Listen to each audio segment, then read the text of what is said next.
20,000 elite Roman soldiers marched into a dark forest. 3 days later, they were all dead. Every single one. Not captured, not wounded, not retreating, dead. 3 entire legions, the 17th, 18th, and 19th, some of Rome's finest warriors, obliterated so completely that their legion numbers were never used again in Roman history. The man who orchestrated this massacre? He wasn't some barbarian warlord with a massive army. He was a 25-year-old who'd been raised by the Romans themselves, trained in their military academies, given Roman citizenship, and trusted with their deepest military secrets. And here's the insane part. The Romans walked right into his trap, thinking he was their ally. They thought he was leading them to safety. Instead, he was leading them to the most devastating military defeat in Roman history. Picture this. It's September 9th AD, northern Germania. Rain pouring down so hard you can barely see 10 feet ahead. The most powerful military force in the world, the Roman Empire, that had conquered everything from Britain to Egypt, is about to lose 3 entire legions in 3 days. And it wasn't because of superior numbers or better weapons. It was because one man understood something the Romans never expected: how to use their own arrogance against them. This is Arminius, and boy, did he know how to hold a grudge.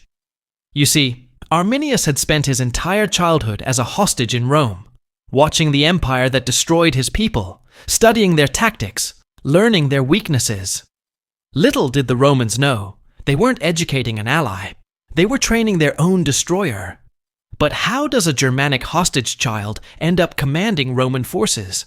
How does someone trusted with Rome's military secrets orchestrate the empire's most humiliating defeat?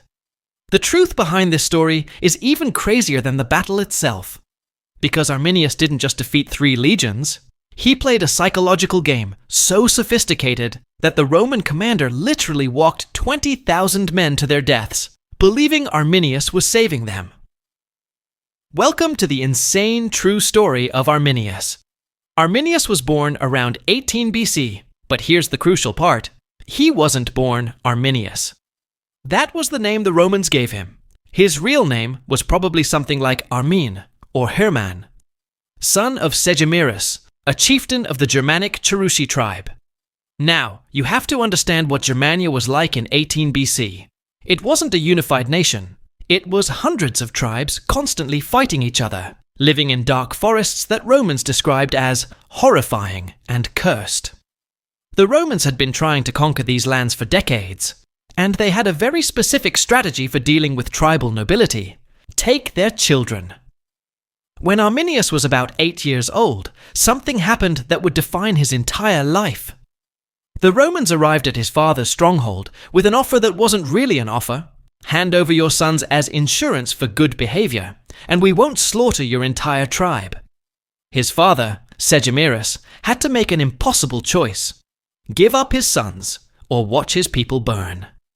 It was an early lesson for young Arminius. That power wasn't about honor or courage. It was about leverage.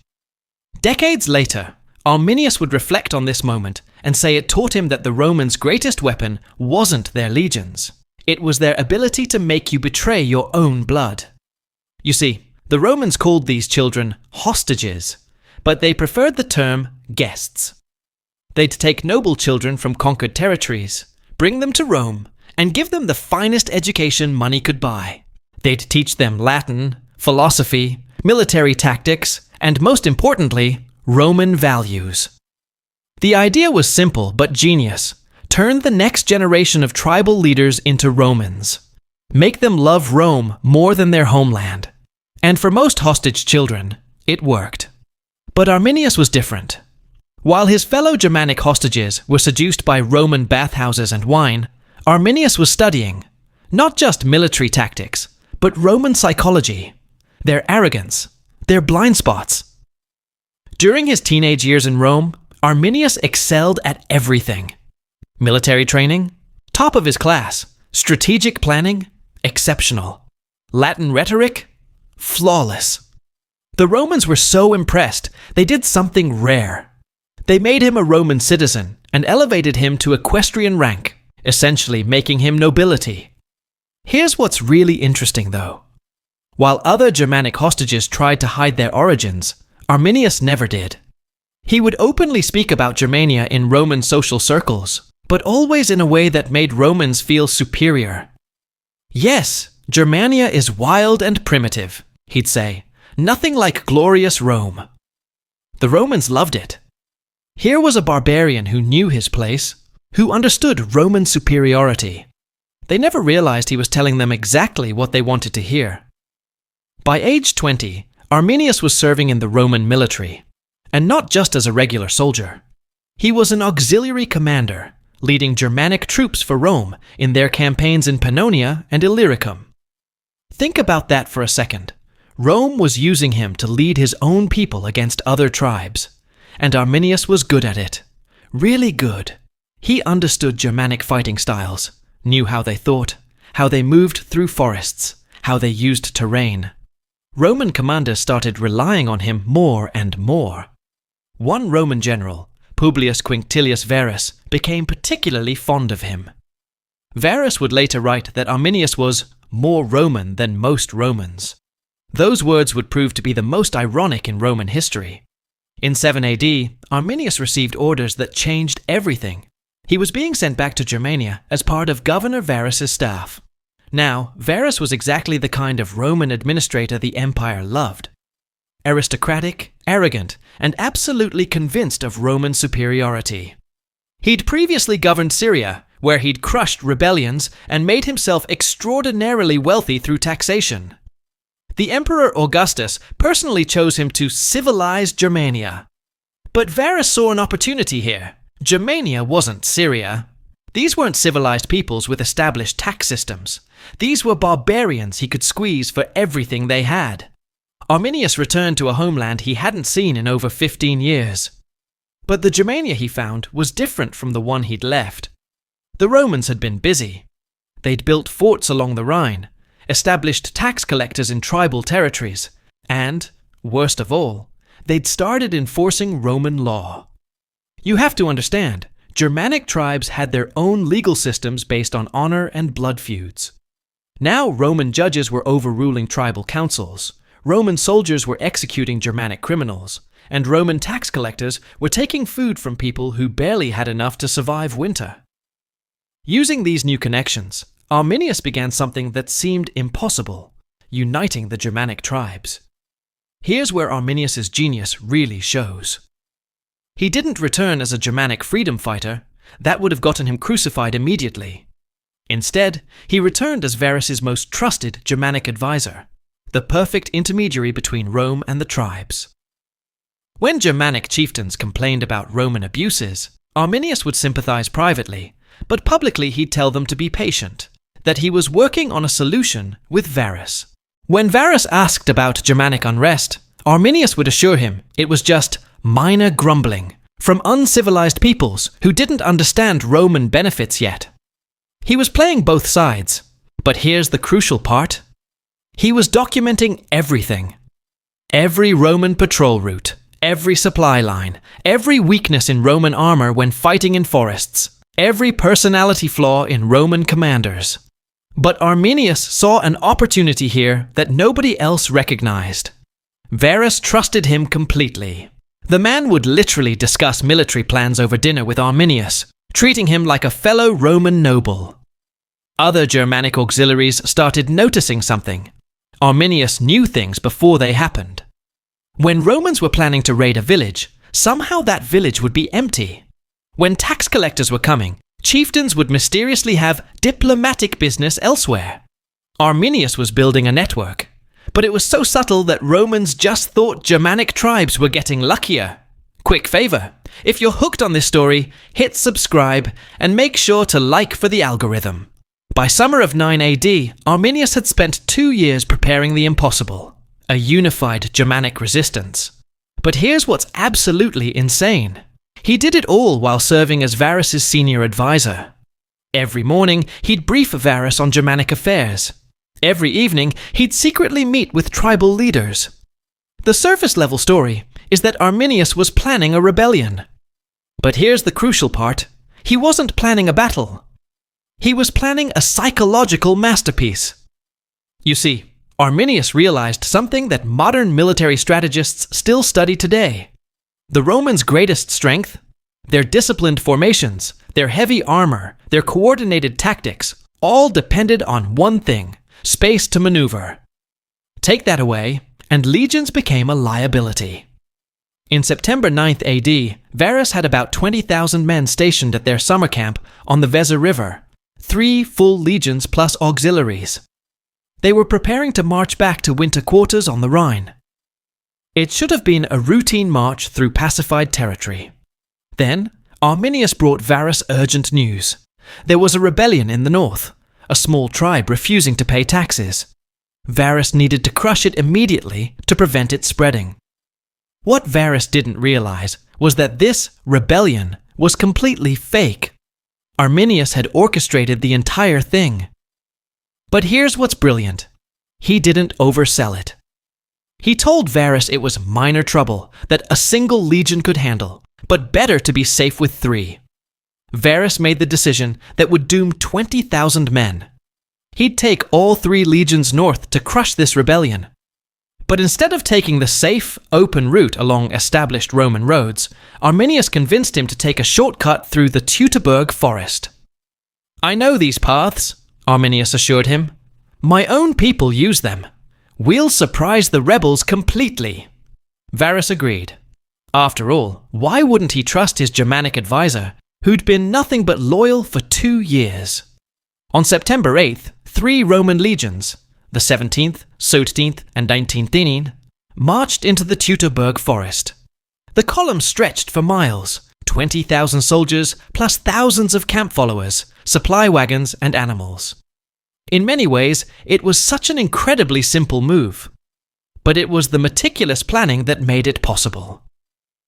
Now here's the crucial part that most people don't understand. The Teutoburg forest wasn't just any forest. This was ancient Germania's heart of darkness. Massive trees so thick that sunlight barely penetrated. Paths so narrow that soldiers had to march in single file. Ground so marshy that one wrong step meant sinking into mud. And Arminius had spent 2 years preparing this exact route. Trees had been marked for falling. Defensive positions had been secretly fortified. And, most importantly, thousands of Germanic warriors were already hidden throughout the forest, waiting. They'd been moving into position for days, told by Arminius exactly where to hide, exactly when to strike. The first day in the forest, everything seemed normal. Yes, the path was difficult, but Varus's legions had marched through worse. Arminius rode alongside Varus, pointing out landmarks, assuring him they were making good progress. Then, around midday, Arminius excused himself. He told Varus he needed to scout ahead with his Germanic auxiliaries, to make sure the path was clear. Varus didn't think twice about it, but Arminius didn't scout ahead. He disappeared into the forest to take command of the Germanic forces. The trap was about to spring. It started with rain. Not light rain, a torrential downpour that turned the forest floor into mud soup.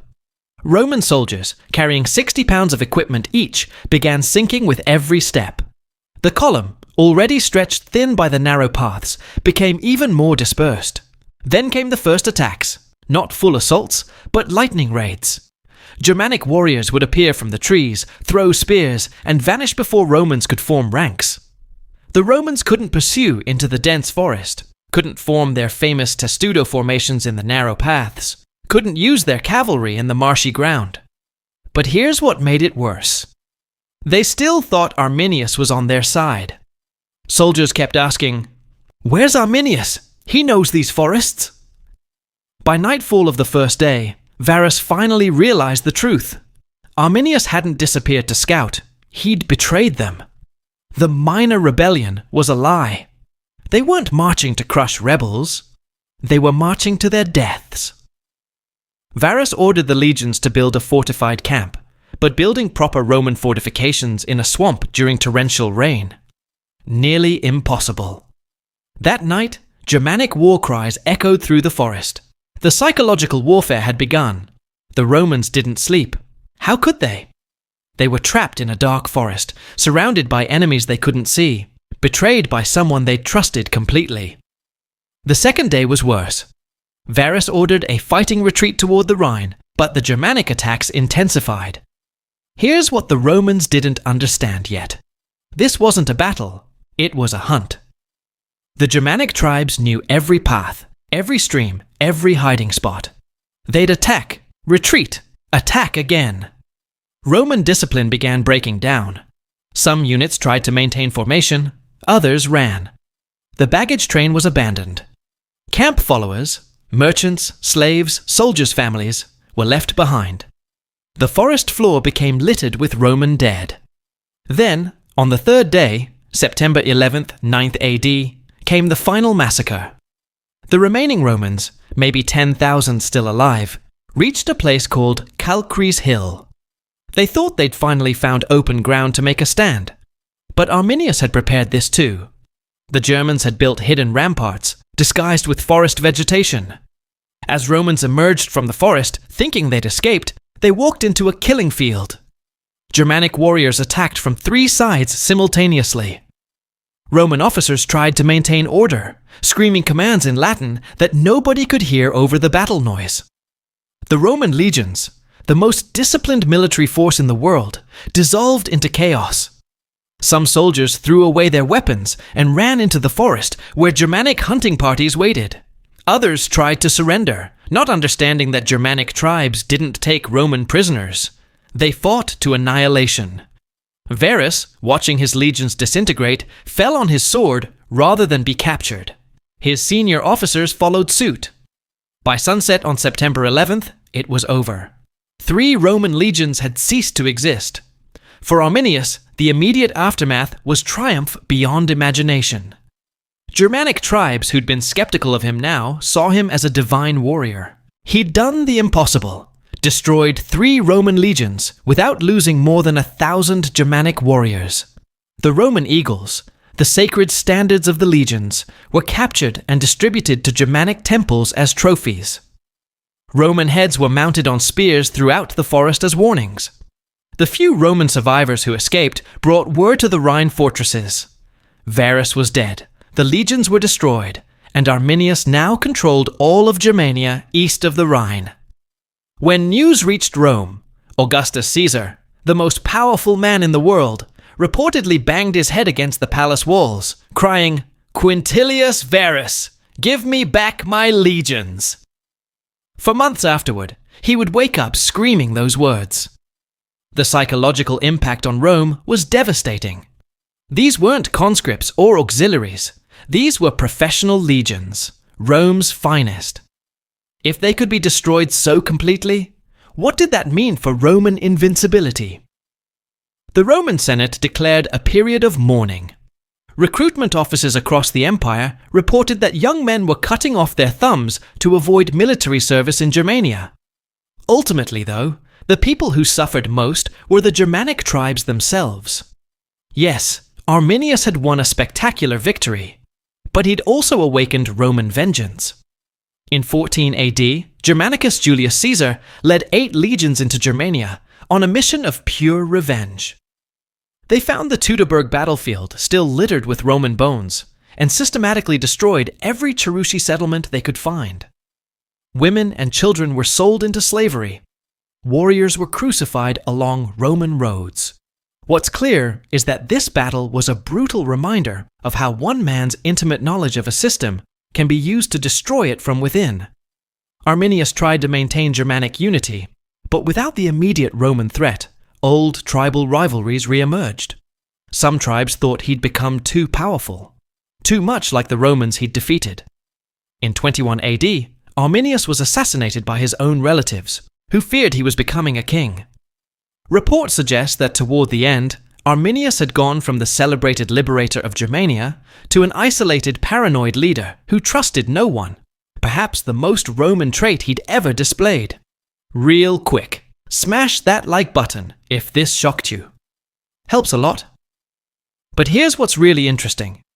Arminius' victory at Teutoburg changed the course of Western civilization. Rome never again seriously attempted to conquer Germania. The Rhine became the permanent frontier. This meant Germanic tribes developed independently of Roman influence, maintaining their own languages, laws, and cultures. Centuries later, these same Germanic peoples would conquer Rome itself. In many ways, Arminius didn't just win a battle. He preserved an entire civilization that would eventually reshape Europe. Modern Germans would later claim him as Hermann the German, the first German national hero. During the 19th century, a massive monument to Hermann was built near the Teutoburg forest, taller than the Statue of Liberty. Now, whilst the story of Arminius is pretty incredible, I still wouldn't call him the most ruthless military betrayer in history. For that, you'll want to check out the absolutely insane story of Alcibiades, the man who betrayed Athens, then Sparta, then Persia, then betrayed them all again, and somehow kept getting away with it. This guy makes Arminius look loyal by comparison. Thank you for watching. I hope you enjoyed, and I'll see you in the next video. Take care.